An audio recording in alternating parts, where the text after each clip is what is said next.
আসসালামু আলাইকুম বন্ধুরা, আশা করি ভালো আছেন। আপনারা দেখতে পাচ্ছেন গাজীপুরে প্রচণ্ড বৃষ্টি হচ্ছে।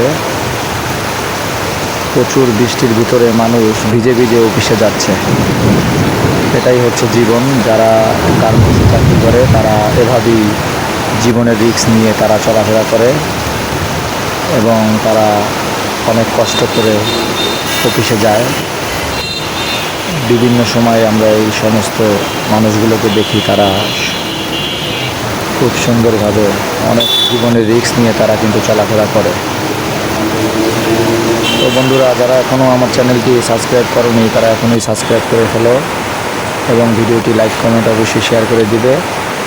তবে এই ভিডিওর শেষের দিকে একটি ঘটনা ঘটে গেছে, যেটা তোমরা দেখতে পারবে কিছুক্ষণের মধ্যেই। সেটা হচ্ছে এই যে একটা কুকুর আসছে, দেখো কুকুরটি অল্পের জন্য বেঁচে গেল। দেখো অল্পের জন্য কুকুরটি কিন্তু বেঁচে গেল। তো যাই হোক বন্ধুরা, ভিডিওটি শেয়ার করে দিবে।